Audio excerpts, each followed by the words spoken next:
Gnanam paramam dheyam. Knowledge is supreme.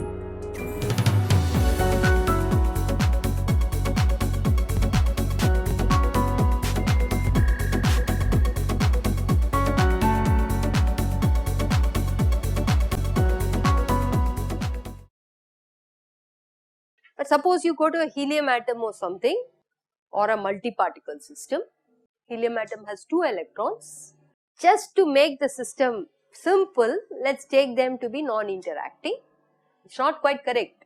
But whether they are interacting or non-interacting, what has to be obeyed? If suppose I put the first electron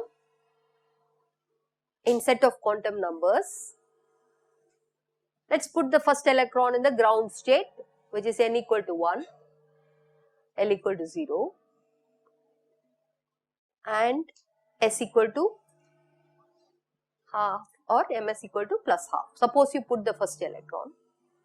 Can you put the second electron there whether it is interacting or non-interacting? This is also an experimental data. That is Pauli's exclusion principle. Okay. The second electron positioning should be such that both the electrons cannot have the same set of all the quantum numbers. So you can try to see even if the interactions are included, Pauli's exclusion principle cannot be violated, it has to be obeyed. So no 2 electrons can share the same set of quantum numbers. So what does that tell us? Whether the electron are interacting or non-interacting, Pauli's exclusion principle has to be obeyed. How do you incorporate Pauli's exclusion principle for 2 electrons which are non-interacting? Take the 2 electrons to be very far away in position, that the interaction is really feeble, that you treat it to be almost non-interacting. It's like a dilute system. What is a dilute system? Different atoms are so far away that you can pretend as if there is no interaction. Only when they start becoming concentrated, then you start seeing the 1 over r interactions between the repulsive interaction between the electrons also, right? So, but how do you write, if you are given 2 electrons far away in position, how do you write the wave function? How will you write the Hamiltonian? There will be a Hamiltonian for the first electron, there will be a Hamiltonian for the second electron. If there is no interaction between these two, you can write H1 plus H2 and you can write psi 1 wave function for the first electron, psi 2 wave function for the second electron. Those two are not talking to each other, which means the total wave function of the system given by H1 plus H2 is psi 1 into psi 2. But you have to also obey the Pauli's exclusion principle. How do you do that? This is where you need to know the formal classification, which I am sure you would have studied in your first year course. Why is it distinguishable in classical physics? Suppose I take 2 electrons, I can actually distinguish them in classical physics. What is the reason? They don't have a wave associated with it. It's a point particle in classical physics. Only when 2 of the electrons have a wave, they may start overlapping. Then you cannot say whether this overlap region, this part is this electron and the other part is the other electron. So the indistinguishable concept will start coming only in quantum physics. Classically, you can keep an eye on that electron. Okay, so it's distinguishable. Even though they are identical, classical physics, they will be distinguishable. But quantum, because you will give the wave form to those particles, the waves can overlap. In the overlapping region, it becomes fuzzy. You don't know what is your electron which you are keeping track. Okay, so it becomes indistinguishable. And there are also 2 categories of particles which are seen in the experiments. So in the context of Stern-Gerlach, there were 2 splittings which helped you to write S equal to half. But there are other particles which higher spins also. Okay, so there are 2 categories. One is bosons, where the spin This is an internal space. This is not your orbital angular momentum. This is a new quantum number. Everyone had heard about this great news about God particle, right? The God particle belongs to the s equal to 0 at least. There are signatures that it's been, we have got God particle and then s equal to 0 is also more or less zeroed in, okay. So they are bosons. Bosons have integer spin. What about photon? Photon, how many possible polarizations are there? Why 2? What about the longitudinal one? Photons are massless, so you have only the transverse polarization. There are 2 of them. But if you make it massive, then you can also have the longitudinal polarization. So there will be 3 for a massive object, and that 3, how will you account? S equal to, if there are 3 states, S has to be 1, and so on. So every object which we see in the experiments in particle scenario either will have an integer spin or a half integer spin. So how do they see the spin? Is that they go to the rest frame where the orbital angular momentum is 0. They still see there are 3 states. If they see 3 states, then they will say this particle should belong to the s equal to 1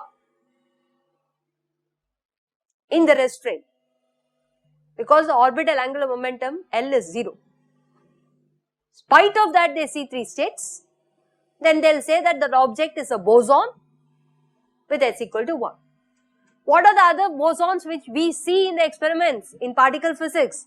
Is that we have weak interaction, weak nuclear force interactions, where we see the vector bosons, the W plus, W minus Z. I am sure you would have just read as data. They have 3 states. So they are like the spin 1 boson. That is why it is called vector boson. Vector means that there are 3 components is what we are familiar, right? Fermions also, one of the fermions which you have seen in the hydrogen atom and Stern-Gerlach anomalous is s equal to half. But you can also have other kind of higher half odd integral like spin 3 by 2. So if you have spin half odd integral, you call them to be fermions. Okay. So these are 2 classes. There is no way a boson can become a fermion.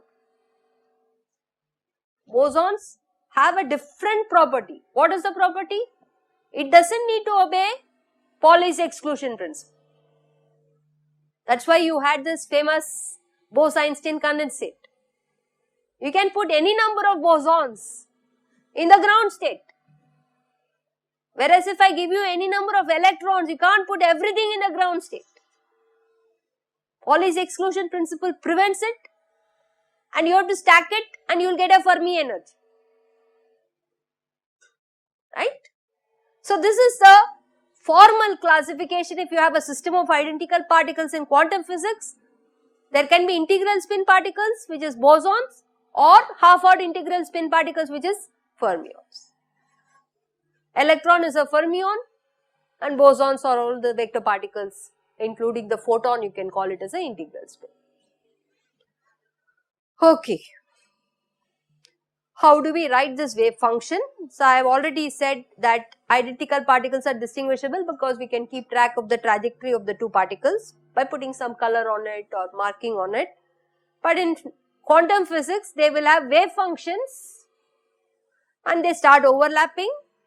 So they become indistinguishable. And you can try to classify them as integral spin or half odd integral spins. And the integral spins are called bosons, half odd integral spins are fermions. Yeah, so there is this, one is when we have composite objects, we have a particle which is it's called delta plus particle. Okay, there are particles which are made of 3 quarks. Proton is also made of 3 quarks, but that belongs to the spin half. But there are particles where you can combine 3 quarks which can give you spin 3 by 2, which are like the delta plus particle, omega particle and so on. If suppose you have 5 electrons and you make a bound state of 5 electrons, it can have the total spin of that bound state, maximum value could be a 5 by 2. Some subset of it can behave like a spin 5 by 2. There will be some subset will behave like a spin 3 by 2. Some subset will behave like a spin half. So these things we will get into it at some point. Okay. Yeah. But the upper bound is that if you have a composite of 3 quarks which each one is spin half, I am trying to say that you can have a spin 3 by 2 object which is a composite. You can have a spin half object which is a composite and so on. Proton belongs to spin half composite, whereas your delta plus and omega particles belong to the spin 3 by 2. But you don't find in the lab a spin 5 by 2. In the composite particle physics, they are all called hadrons. The zoo of hadrons don't have a spin 5 by 2. So that's why we tried to say that at most these composites should be made of only 3 spin half particles. So far I have tried to take you on the bosons and the fermions, and let's just take a simplest situation. 2 particle system in 1 dimensional potential well, and write the wave function should be a function of position of the first electron, position of the second electron. This x1 and x2 is still in 1 dimension, but the subscript 1 for the first electron, subscript 2 for the second electron. This is the kinetic energy for the first electron, this is the kinetic energy for the second electron, and it has to be satisfying your time independent Schrodinger. So what is the solution? So you can write the solution to this equation as a product of solutions to each electron if they are non-interacting. Why is it non-interacting? I have not put a V which is coupling x1 and x2. That's why it's non-interacting. So for such a non-interacting electrons, so particle in a box will have only one quantum number, which is n1 and for the particle 1 and n2 for the particle 2. And they are identical. What will you do? You can write the composite wave function to be product of particle 1 in quantum state n1 and particle 2 in quantum state n2. Or you could also write particle 1 in quantum state n2 because they are identical. You can't distinguish. What else can you possible? Both are equally possible. A linear superposition is also possible. Right? You can take a linear superposition of them, that is also possible. But you should take a linear superposition in such a way that when I put both the electrons in the same quantum, suppose I put both the electrons in the same ground state or same first excited state, what is the meaning of that? N1 has to be equal to N2. But Pauli's exclusion principle does not allow. So what linear combination you can take? You have to take a linear combination so that that composite, when both n1 equal to n2, it has to be 0. But do we see that here? If you put n1 equal to n2, the solution exists. If you put n1 equal to n2, the solution also exists. So these are not valid by Pauli's exclusion principle. What is valid is, you have to take a linear combination. When I put n1 equal to n2, the wave function has to vanish. That's it. There is no such solution possible. Only trivial solution. So probability density, if you try to work for this case, it is not the same. And you want the Pauli's exclusion principle to be satisfied. That is, the wave function has to be 0 when you put n1 equal to n and n2 equal to n. So how will you achieve both of them? You can write plus or minus. Which one is right? It's a minus sign which is right. For the electrons. Suppose I replace the electron by a boson, we'll put a plus sign. Because it should be non-zero. You can't have a minus sign. Clear? And this will also take care that the probability density, the plus sign, plus 1 and minus 1 is very important. So you can see that for a 2-particle system, even for non-interacting, the wave function should be either, the plus sign can be also interpreted as symmetric under exchange of particle 1 and particle 2. Minus sign can be interchanged as if you exchange particle 1 and particle 2, you get a negative sign. These are like your odd functions and even functions which you are studying, where you took x2 minus x. Here I am saying make the first particle and the second particle exchange. Under exchange, the wave function is antisymmetric for electrons and symmetric for bosons. So this will extrapolate if you had 3 particles. You have to make it totally antisymmetric, and for bosons you can make it to be totally symmetric. Okay. So I am just giving you a flavor that you can try to write the wave function for a 2 electron system as an odd function with the minus sign. This should become the minus. Similarly, the even functions is allowed for bosons. What do you do for the hydrogen atom problem? I did this for a particle in a box. You formally say that the first electron is in a state alpha. Alpha is a compact notation which tells you it has this alpha is N alpha is the principal quantum number, L alpha is the azimuthal quantum number, ML alpha, MS alpha. The S can be suppressed because for electrons you know S is half. You don't need to explicitly put the half. Okay, similarly put beta for the other state. Write down a total antisymmetric, where alpha, the longhand notation for alpha is the 4 quantum numbers. Similarly beta, it is again the 4 quantum numbers, and those two should be different. At least one of them should be different. Clear? And this is what I was trying to say. You can write the position space wave function which depends on only the orbital quantum number and magnetic quantum number, but you can put a product which is a new space which doesn't talk to them, put that wave function with an m, the magnetic quantum number. Okay. So this is a formal way in which you can write your wave function as a product of the position space wave function times a spin state. A spin state does not have any projection on the position basis. It's an internal space. So this one is independent of R1 and it's introduced by hand to match with experiments in non-relativistic. So if you take 0 velocity, you can ignore that this wave function is almost like the S wave, and you can concentrate on the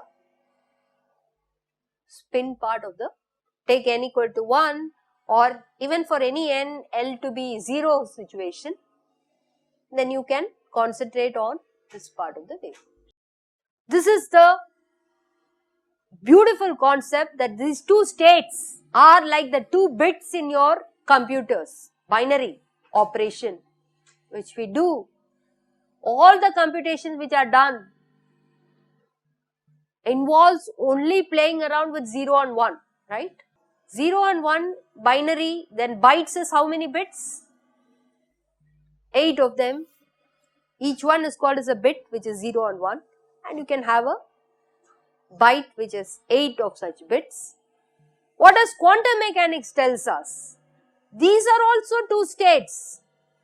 So just to keep track, it is quantum mechanics, we call them as qubits, okay?